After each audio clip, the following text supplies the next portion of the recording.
जय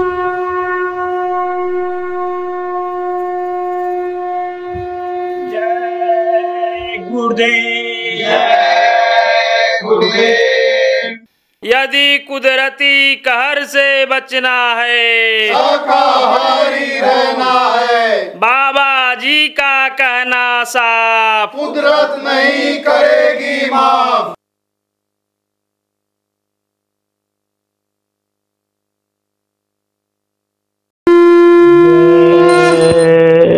गुरुदेव। उदार की है शक्ति अपार, गुरुदेव तुम्हारे हाथों में पतितों का भी होता सुधार, सरकार तुम्हारे हाथों में।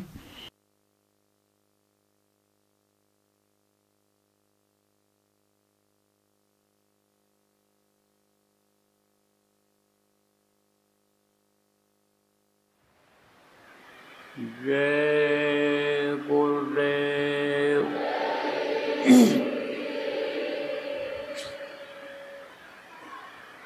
सर्वसमर्थ सर्वत्र स्मरणीय परम पूज्य गुरु जी महाराज, उपस्थित सभी सत्संगी धर्म प्रेमी बच्चे एवं बच्चियों, गुरु महाराज की अपार दया मेहर हुई और आज 26 मई 2023 को महाराष्ट्र पूना जिला के चाकण तालुका के भौसा स्थान पर सत्संग के माध्यम से सायंकाल के बेला में आप लोगों के दर्शन का अवसर मिला।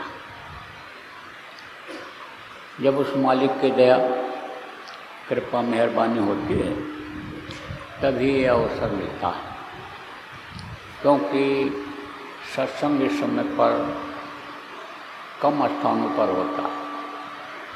कथा भागवत प्रवचन तो ये जगह जगह होता रहता है।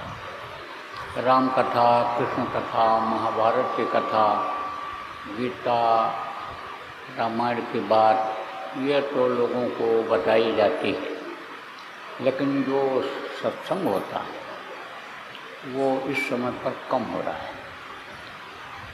सत्संग माने क्या होता है? सत्य क्या है? ये प्रभु जिसको हम लोग बोल रहे हैं, जिसको आप बोल रहे हो, वही सत्य है। ये जगत को मिथ्या बताया गया, ये कोई काम आने वाली चीज़ नहीं है। तो जहाँ सत्य को बताने, सत्य को समझाने वाली, सत्पुरुष के पास पहुँचाने वाली बात बताई कही जाती है, वो सत्संग होता है। देखो, सत्संग पहले लोगों को मिलता था। जब सत्संग बराबर मिलता रहता था तो आज की तरह से लोग दुखी नहीं थे। आज की तरह से घर घर में बीमारियां नहीं थीं, लड़ाई झगड़ा नहीं था, आपस में वैमनस्यता नहीं थी। इंसान इंसान के काम आता था, लोगों की नीयत अच्छी थी, बरकत होती थी। समय पर जाड़ा, समय पर गर्मी और समय पर बरसात हुआ करता था। ये जो प्रकृति कही गई, कुदरत कहा गया जिसको, वो खुश रहता था। क्यों? क्योंकि कुदरत के बरखिलाफ यानी प्रकृति के प्रतिकूल काम कोई नहीं करता था। अब जानकारी जब होती है कि प्रकृति के खिलाफ काम न करो, तब तो आदमी नहीं करता है। तो कुछ तो जानकारी में भी लोग कर डालते हैं प्रकृति के खिलाफ काम, आदत वैसी बन जाती है, और कुछ न जानकारी में भी करते हैं। तो कोई अनजान बन करके जहर खा ले या जान के जहर खा ले तो जहर तो अपना असर जताएगा। तो पहले के समय में बराबर सत्संग सुनने का लोग नियम बनाए रहते थे और सत्संग का कार्यक्रम जगह जगह आयोजित करते रहते थे। और जब सत्संग मिलता था तभी समझो धर्म कर्म के बारे में जानकारी हो पाती थी, आत्मा परमात्मा के बारे में जानकारी हो पाती थी। आप ये समझो धर्म है क्या? देखो धर्म तो एक ही है जो प्रभु ने बनाया है, जिसने इस दुनिया को बनाया, संसार को बनाया, ये पेड़ पौधे बनाए, ये जीव जंतु बनाए, उसने धर्म एक ही बनाया। कौन सा धर्म? मानव धर्म, इंसानी मजा। किसी भी धर्म में नहीं लिखा है कि झूठ बोलो, किसी में नहीं लिखा है कि हिंसा हत्या करो, किसी में नहीं लिखा है कि परोपकार यानी दूसरे की मदद न करो, किसी में ये नहीं लिखा है कि खिदमत सेवा न करो। सब में लिखा है सत्य बोलो, हिंसा हत्या मत करो, जीवों को मत सताओ। सब में उसी मालिक की अंश जीवात्मा है। जैसे तुम्हारे शरीर के अंदर जीवात्मा है, इसको कोई मारता काटता है तो दर्द होता है, ऐसे सभी जानवरों के अंदर में उस परमात्मा की अंश जीवात्मा है, तो उस पर दया करो। सेवा भाव जब जानकारी थी तब सेवा को लोग धर्म समझते थे, एक दूसरे की मदद करना लोग धर्म समझते थे। कोई भी आदमी घर से निकले उसको कोई फिक्र चिंता नहीं रहती थी कि रात को कहाँ रहेंगे, कहाँ खाएंगे, कहाँ सोएंगे, कोई फिक्र नहीं रहती थी।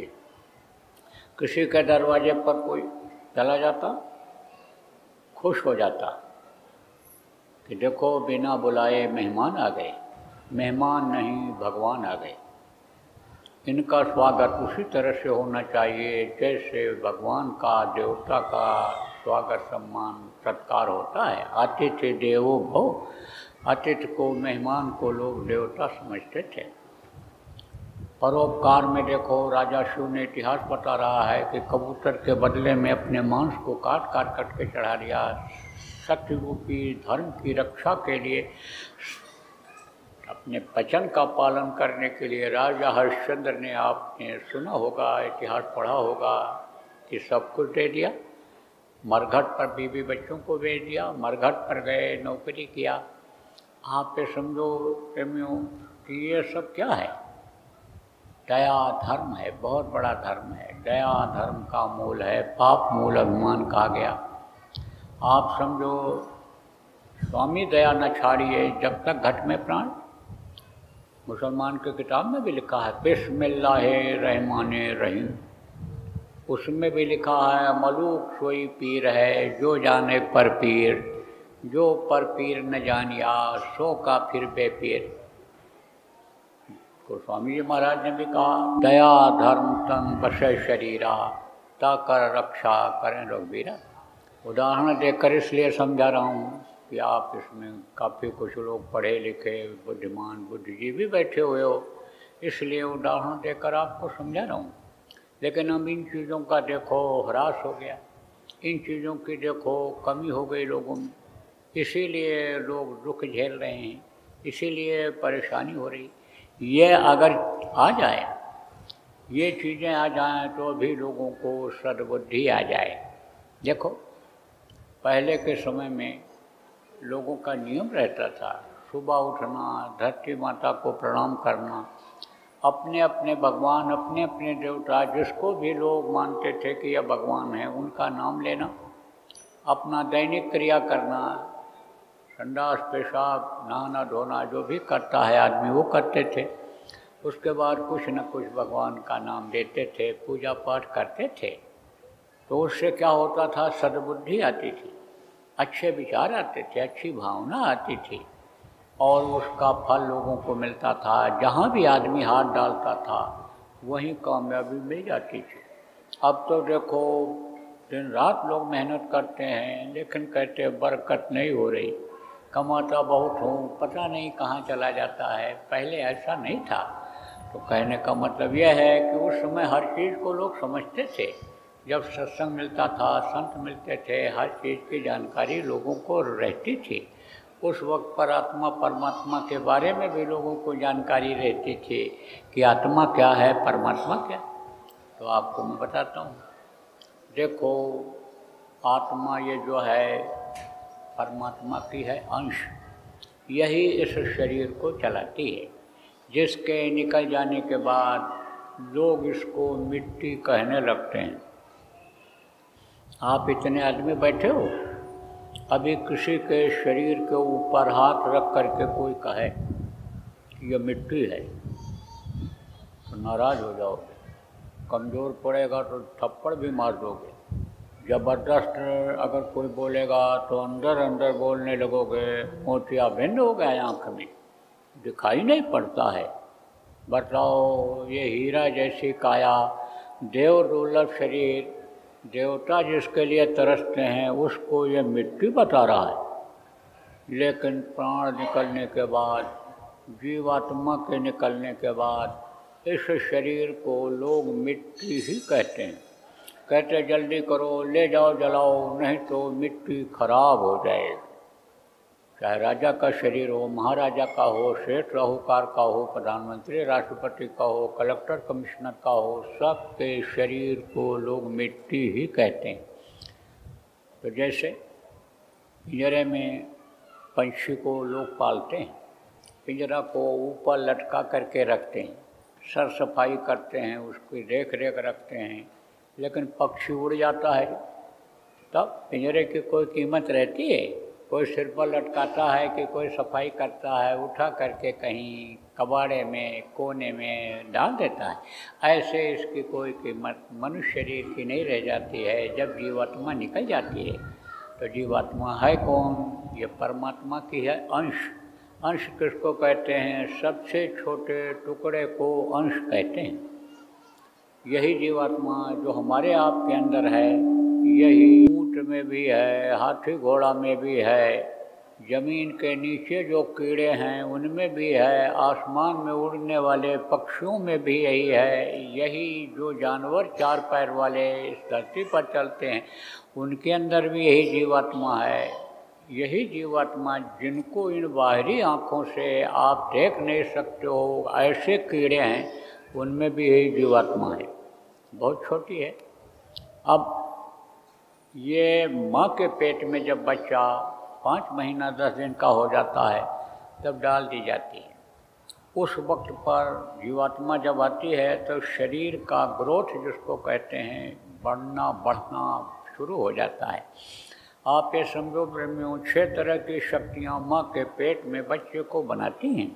इनका अलग अलग काम होता है। जल, पृथ्वी, अग्नि, वायु और आकाश, ये जो 5 तत्व हैं, इससे माँ के पेट में बच्चा बनता है। तो जब ये जीवात्मा डाली जाती है, प्रभु के अंश ये ऊपर से उतारी जाती है, तो वो रास्ता रहता है साफ। तो अब जैसे कोई चीज़ नीचे फेंक दिया गया तो ऊपर नहीं आ सकता है। ऊपर के रखी हुई चीज़, जब माला रखा है, हल्का सा ऐसे अगर हम हिला देंगे नीचे गिर जाएगा। लेकिन माला नीचे गिर गया तो बगैर युक्ति के उपाय के, बगैर खींचे ऊपर से नीचे से ऊपर नहीं आ सकती। ऐसे जीवात्मा बगैर युक्ति के ऊपर नहीं जा सकती। लेकिन जैसे कोई इस मंच पर से नीचे गिर जाए, उठ न पावे, ऊपर आ न पावे, लेकिन देख तो सकता है कि कहाँ पर थे हम, कहाँ से गिरे हैं। ऐसे ये जीवात्मा देखती रहती है।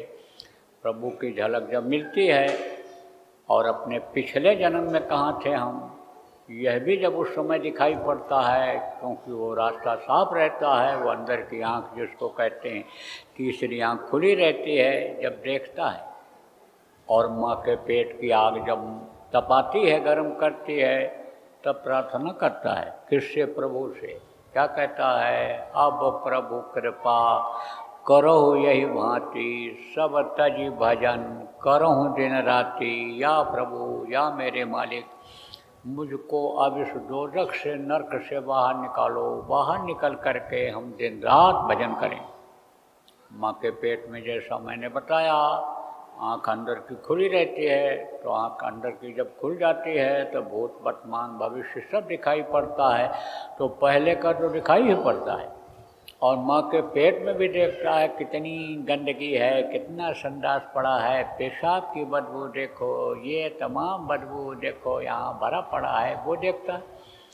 और बाहर का भी देखता है कि जब हम बाहर जाएंगे तब हमको तकलीफ होगी, गर्मी ठंडी का हमारे ऊपर असर होगा। और बाहर हम माँ के पेट से निकलेंगे, अगर कोई समर्थ गुरु नहीं मिला, सच्चा गुरु नहीं मिला, रास्ता बताने वाला नहीं मिला, तो प्रभु से दूरी बढ़ती ही चली जाएगी, प्रभु के पास तक नहीं पहुँच पाऊँगा। तो फिक्र रहती है, चिंता रहती है, प्रार्थना करता है, वादा करता है, प्रभु बाहर निकालो, बाहर निकालो। बाहर निकल करके जानकार को खोजेंगे, समर्थ गुरु को खोजेंगे, उनसे रास्ता लेकर के दिन रात आपको याद करने में लगे रहेंगे, कभी भी आपको भूलेंगे नहीं। लेकिन बाहर आकर भरम गया, बहुत उठाए पाप, माँ के पेट से जब बाहर निकले तो वादा याद रहा, भूले और भूलते चले गए। रोते ही रोते जिंदगी ख़त्म हो जाती है। क्यों? हंसना सीख नहीं पाते, खुशी कैसे मिलती है, किस तरह से प्राप्त होती है, वो सीख नहीं पाते। तो कहा गया पैदा होता है तब रोता है।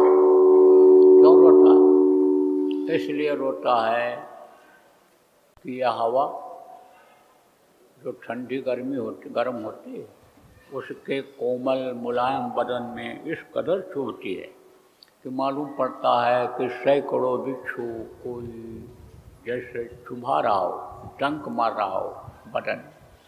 और प्रभु की झलक उसके सामने से हट जाती, तब रोता है कहाँ कहाँ कहाँ कहाँ कहाँ पहुँच गए। पैदा हुआ तब रोया,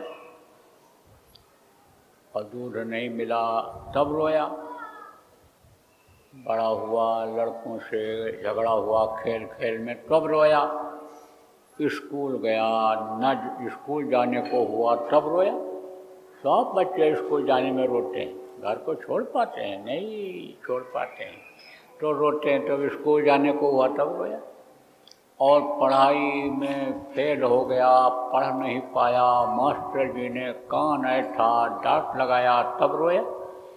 नौकरी नहीं मिली पढ़ लिख करके तो रोया। और नौकरी मिल गई, नौकरी मिल गई, मान लो मिल गई नौकरी, और नहीं निभा पाया, क्योंकि कुछ लोग बड़े गुस्सैल होते हैं और साहब से ही वो नाराज़ हो जाते हैं, कर्मचारियों से नाराज़ हो जाते हैं, तो मौका पा करके वो इनको निकाल बाहर कर देता है। तो नौकरी छूटी तब रोया। शादी नहीं हुई तो रो रहा है, और शादी हो गई तो रो रहा है। जिसके 4 बच्चे हैं वो भी रो रहा है, अब जिसके नहीं बच्चे हैं वो भी रो रहा है। जिसके पास रुपया पैसा नहीं है वो उसके लिए रो रहा है मिल जाए, लेकिन जिसके पास ज़्यादा है वो रो रहे हैं कैसे खपावें। नोटबंदी जब हुई तब आपने देखा क्या हाल रहा। अब 2000 के नोट जब बंद हो रहे हैं तो कैसे कैसे सैकड़ों करोड़ रुपया मजदूरों के खाते में पहुंच रहा है। बंगाल में एक दिहाड़ी मजदूरी करने वाले के खाते में 100 करोड़ रुपया आ गया। तो पुलिस वालों ने बुलाया उसको, कहा कहाँ से आया? तो कहा हमको क्या पता कहाँ से आया। अब वो घर वाले डरे हुए हैं कि पुलिस वाले ले जाएंगे, मारेंगे, पीटेंगे, पूछेंगे कहाँ से आया। ऐसे ही जिनके पास ज़्यादा है वो भी रो रहे हैं। तो ये दुखों का बन गया संसार। न राजा को शांति, न रैयत को शांति, न पूंजीपति को ही नींद आ रही है। अब शांति कैसे आएगी, सुख कैसे मिलेगा, जब यह आत्मा परमात्मा तक पहुँच जाएगी। जिसलिए यह मनुष्य शरीर मिला, किस लिए मिला? भगवान की प्राप्ति के लिए मिला, देवी देवताओं के दर्शन के लिए मिला। अनहद वेदवाणी, आकाशवाणी जो 24 घंटे हो रही है उसको सुनने के लिए मिला। अब देव दुर्लभ शरीर क्यों बताया गया? इसीलिए बताया गया कि उनके अंदर वो रास्ता नहीं है कि जिससे वो अपने जो सृजनहार हैं, पालन करने वाले पिता हैं, उनका दर्शन कर सकें, उनके जो पिता हैं उनका दर्शन कर सकें। उनके अंदर रास्ता नहीं है। आपके शरीर के अंदर में यानी समझो कि रास्ता है। आप ये समझो प्रेमियों कि आपका शरीर तो केवल 5 तत्वों का ही है, उनका 17 तत्वों का लिंग शरीर है, लेकिन उनको उनके अंदर रास्ता नहीं है, उनको फिक्र है। आप इंद्र इतना सुंदर सुडोल देव दुर्लभ शरीर पाते हुए दुखी हो। किस बात के लिए दुखी हो? कि हमारे ये जल्दी से कर्म कट जाएं, हमारा दुख दूर हो जाए। लेकिन वो अच्छे कर्मों को अपने काटने के चक्कर में है कि जल्दी से हमारा ये ख़त्म हो जाए और हम मृत्यु लोक में चले जाएं, मनुष्य शरीर मिल जाए। तो समझ लो कि उनको इस बात की फिक्र है। तो ये देव दुर्लभ शरीर है, उनको भी पूरी छेड़े मृत्यु लोके। देखो जब पूरी करता है आदमी तो कहाँ जाता है? स्वर्ग और वैकुंठ में जाता है। और पूरी जब छीड़ हो जाता है तो पूरी छेड़े मृत्यु लोक में आना पड़ता है। तो आप ये समझो कि यह जो मनुष्य शरीर आपको मिला है ये देव दुर्लभ शरीर है और दोबारा फिर जल्दी मिलने वाला नहीं है। क्यों? क्योंकि 184 बरम कर और पग में अटके हो आए और आपके पास आना पड़ा तो फिर 84 जाए। 84 किसको कहते हैं? 84 लाख योनियाँ हैं। अंडज पिंडज उपमज स्थावर के अंतर्गत ये समझो कि ये बनाया गया तो 84 लाख योनियाँ बनाई गई। देखो ये कई पक्षी कई रंग के होते हैं, कई तरह के होते हैं, छोटा या बड़ा शरीर होता है। और कीड़ों की देखो संख्या कितनी होती है, किस तरह की होती, ये सब योनियाँ हैं। मुर्गा, भैंसा, बकरा, हाथी, घोड़ा, आसमान में उड़ने वाले पक्षी, जल में रहने वाले, पानी में रहने वाले ये जानवर, ये सब योनियाँ हैं। तो कर्मों के अनुसार इनमें जाना पड़ता है। कर्म किसको कहते हैं? अच्छा बुरा जो भी आप करते हो। अभी तो आपको आज़ाद कर दिया गया। आँख से अच्छा देखो बुरा देखो, कान से अच्छा सुनो बुरा सुनो, मुँह से अच्छा बोलो बुरा बोलो, हाथ पैर आँख कान से कोई भी काम करो। अच्छे काम के लिए जाओ, पैर से बुरे काम के लिए जाओ, हाथ से अच्छा काम करो बुरा काम करो। आज़ाद कर दिया है। लेकिन एक दिन इन कर्मों से इन अंगों से जो कर्म करोगे उसकी सज़ा आपको भोगनी पड़ेगी। तो कर्मों का जो विधान बना दिया उस कर्म के अंतर्गत समझो कि सब लोग आ गए। तो आप ये समझो कि कर्म जब तक कटेंगे नहीं तब तक ये मनुष्य शरीर मिलेगा नहीं। और मनुष्य शरीर से ही कर्म करते हैं, कर्म का ही ये सब विधान बना दिया गया जिससे ये मनुष्य शरीर मिला। तो आप ये समझो कि ये 184 भरम करिए, 84 भरम करके ये मनुष्य शरीर आपको मिला है। अब इसकी उम्र निश्चित है, सांस मिला है आपको खर्च करने के लिए, और सांस जब खर्च हो जाएगा तब आप यहाँ रुक नहीं सकते हो। ये नहीं है कि हम लड़के को चाबी दे दें तिजोरी की, बता दें इतना रुपया बैंक में है, इतना उधारी है, दस्तखत कर दें चेक पर, तब हमको छुटकारा मिले। कुछ नहीं। जहाँ समय पूरा हो जाएगा धड़ाम से ये मकान किराए का गिर जाएगा, ये शरीर गिर जाएगा। फिर तो समझो सारा किया कराया सब खत्म। अब आप ये सोचो जब समय पूरा हो जाएगा तो ये मकान, ये कोठी, ये रुपया पैसा, ये ज़मीन जायदाद कोई काम आएगी? कोई काम नहीं आएगी। इसलिए तो कहा गया कर ले निज काज जवानी में। निज काज क्या है? निज काज यही है कि कुछ वहाँ के लिए भी बना लें, यहीं के लिए घर न बनाते रहें, यहीं के लिए ज़मीन जायदाद रुपया पैसा न बनावें, क्योंकि आदमी के मरने के बाद काम नहीं आता है। किसके काम आता है? जो उसका वारिस होता है और संभाल पाता है तो मकान में रहता है, नालायक निकल गया बेच देता है, दूसरे लोग रहते हैं। तो ये तो अपना काम है ही नहीं जिसको करने में लगे हुए हो। अपना काम क्या है कि इस शरीर के रहते रहते आत्मा को परमात्मा तक पहुंचा दिया जाए। तो ये समझ लो, याद कर लो दो चीज़ कि मौत आएगी तो सत्य है और प्रभु सत्य है। तो मौत को ध्यान में रखते हुए कुछ वहाँ के लिए भी किया जाए। कहाँ के लिए? जहाँ ये जीवात्मा को पहुँचाना है प्रभु के पास, कुछ वहाँ के लिए किया जाए। क्यों? क्योंकि अमृतलोक है, यहाँ पर कोई हमेशा रहा है? कोई नहीं रहा। यहाँ का नियम है, जो पेड़ फलता है वो झड़ता है, जो आग जलती है वो बुझती है, जो पैदा होता है वो मरता है। ये धरती का नियम है। सब आए, देखो एक से एक महापुरुष आए, देखो एक से एक राजा महाराजा आए, शेठ साहूकार आए, पंडित मुल्ला पुजारी आए। देखो जिनको भगवान कहा गया, राम भगवान, कृष्ण भगवान, कबीर गोस्वामी, पलटू नानक, ये सब संत थे, सब आए। आप पे देखो, आपके महाराष्ट्र में कितने लोग आए, संत आए, उपदेश किए। आज जिनकी मूर्ति बनी हुई है, जगह जगह पर स्थान बना हुआ है, वो लोग भी चले गए, क्योंकि मनुष्य शरीर में थे। तो इस धरती का नियम ही है कि यहाँ शरीर को छोड़ना पड़ेगा। लेकिन शरीर के रहते रहते अगर अपना काम बना लिया तब तो काम बन जाएगा, नहीं तो फिर पछताए होत क्या, जब चिड़िया चुग गई खेत।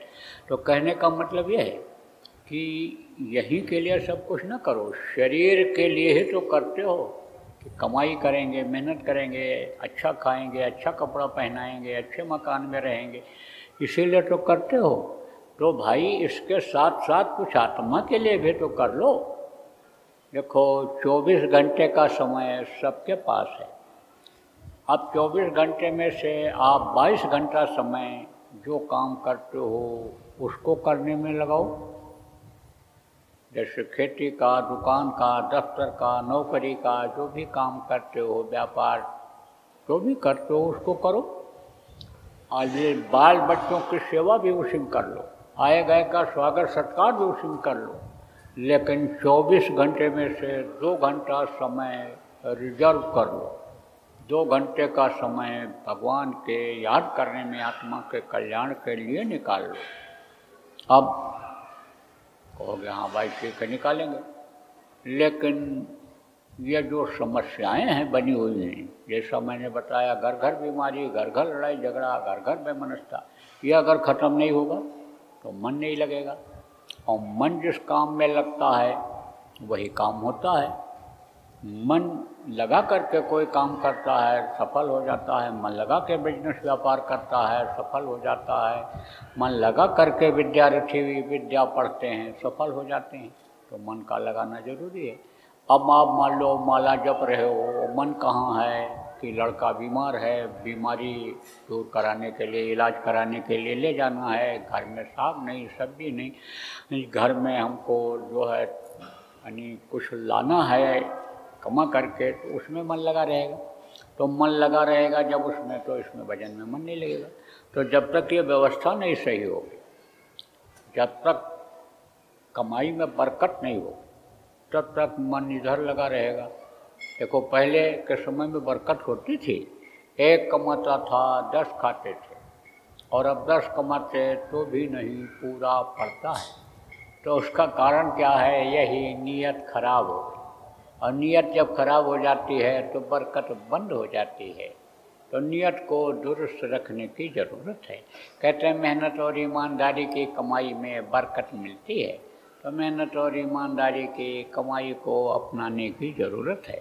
देखो मोटी मोटी बात आपको बताऊंगा, आपके सामने जैसा मैंने बताया कि दिक्कतें रहेंगी, समस्याएं रहेंगी, तो भगवान के भाव भक्ति में मन नहीं लगेगा।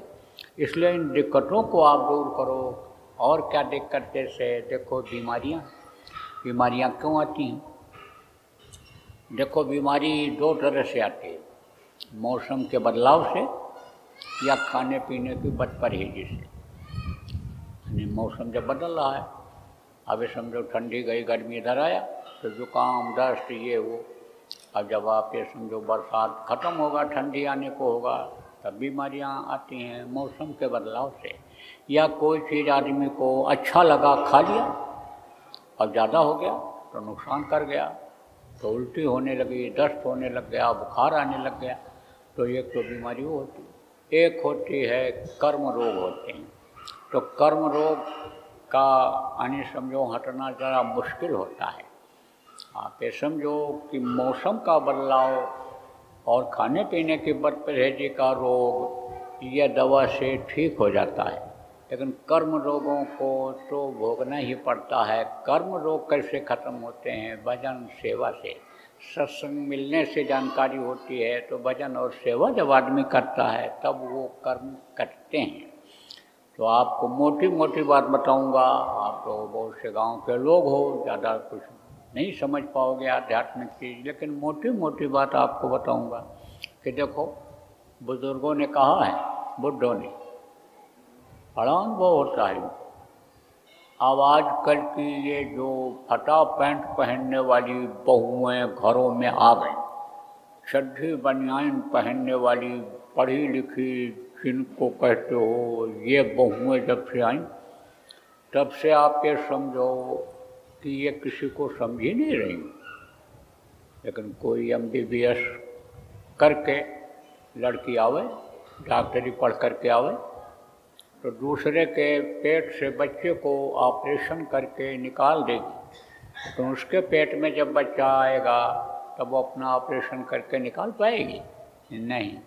लेकिन अगर अनपढ़ सास को खुश रखेगी, सेवा अगर उनकी करती रहेगी, तो वही हाथ फेर के इधर उधर से बच्चा पैदा कर देगी।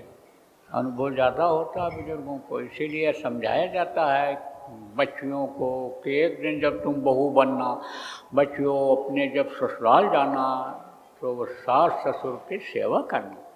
अब यह देखो, जो सेवा करना अपने बच्चियों को सिखाते हैं अपने घर में माता पिता, उन्हीं के अंदर सेवा भाव आता है, वही सेवा वहाँ कर पाती हैं। देखो, रोटी तक नहीं बनाने देती हैं किसको? जिसके बगैर चलता नहीं है। अरे भाई, कोई लड़की अगर मान लो नोटों की गड्डी कमा ले, 10 लाख रुपया महीना कमाए, 20 लाख रुपया महीना कमाए, लेकिन नोट खाएगी? अगर उसी का हीरा खरीद ले, सोना खरीद ले, तो वो खाएगी? रोटी खाएगी। तो रोटी बनाना सिखाना चाहिए, भोजन बनाना सिखाना चाहिए, बर्तन धोना सिखाना चाहिए, यानी पोछा लगाना सिखाना चाहिए। तो वो बहुएं जो समझो इस तरह के घरों में से जाती हैं, वो तो सेट हो जाती हैं और बाकी नहीं सेट हो पाती हैं। इसलिए यह भी कहा जाता है कि बच्चियों को सिखाते रहो, बताते रहो, पढ़ाते रहो। माता पिता का असर बच्चों के ऊपर आता है। तो आपको मैं बता रहा था कि बुजुर्गों को बड़ा अनुभव होता है, बुढ़ों को बड़ा अनुभव होता है। तो बुजुर्गों ने ही कहा है कि कम खाओ, कम खाओगे तो बीमारी नहीं आएगी, आराम से हजम हो जाएगा। लेकिन मन अगर आदी हो गया ज़्यादा खिलाने का, तो समझो बीमारी साथ नहीं छोड़े। इसलिए कहा गया कम खाओ और गम खाओ। गम खाओ किसको कहते हैं? कोई कहे कुछ 2 बार बर्दाश्त कर तो लड़ाई झगड़ा नहीं होगा। और एक अगर एक बोला और दूसरा 2 बोला, 4 बोला, एक डाल तो बात तो लड़ाई होगा कि नहीं होगा? इसीलिए कहा जाता है कि एक को गुस्सा आवे घर में तो दूसरा चुप हो जाए। देखो, सास और बहू का झगड़ा मशहूर है, कुछ कुछ हो ही जाता है। और कोई कोई स्वभाव का ऐसा होता है, तेज होता है, किसी की बहू तेज होती है, किसी की सास तेज होती है। तो ऐसे समय पर किसी को गुस्सा आवे। और देखो, बच्चियों वजन करने के लिए बताया गया, जिनको नहीं मालूम आज बता दिया जाएगा। तो कपड़ा ऊपर से डालो, कान में उंगली लगाओ, आँख बंद कर लो, न देखो न सुनो। कौन क्या कोई कह रहा है देखोगे नहीं, कान से सुनोगे नहीं, तो झगड़ा टल जाएगा कि नहीं टल जाएगा? और कोई 1 बोला तो दूसरा 2 बोला, तीसरा फिर 4 बोला, फिर 8 बोला, तो झगड़ा बढ़ता जाएगा कि नहीं बढ़ता जाएगा? इसलिए 2 बात बर्दाश्त करने की आदत डालनी चाहिए। तो कम खाओ, गम खाओ, संयम और नियम का पालन करो। संयम नियम किसको कहते हैं? नियम उसको कहते हैं कि जो जब भूख लगे तब खाओ। देखो, अच्छे काम का नियम बनाते हैं। बच्चे को पढ़ाई करना होता है तो नियम बनवा देते हैं कि आधा घंटा हिंदी पढ़ेंगे, आधा अंग्रेजी पढ़ेंगे, आधा गणित पढ़ेंगे, आधा घंटा संस्कृत पढ़ेंगे। ये सब बताते हैं, टाइम टेबल बनवा देते हैं, वो नियम बना देते हैं। जैसे नियम है सेवा का कि कोई दरवाजे पर आ जाए, रोटी खिला दो, पानी पिला दो, हो सके किसी की मदद कर दो, ये नियम है गृहस्थ का। ऐसे ही नियम का पालन करना चाहिए। जय गुरुदेव। अभी आपने बाबा उमाकांत जी महाराज के सत्संग को सुना। बाबा जी अन्य किसी से चंदा न लेकर अपने प्रेमियों के सहयोग से देश विदेश में तमाम जनहित के काम करते हुए सभी तरह की तकलीफ़ों को दूर करने व प्रभु के मिलने का उपाय बताते हैं। आप इस जीवन के इस बचे हुए समय में समय निकालकर बाबा जी से ज़रूर मिलिएगा। आपके सुझाव के लिए व्हाट्सएप नंबर 9575600700। जय गुरुदेव, जय गुरुदेव।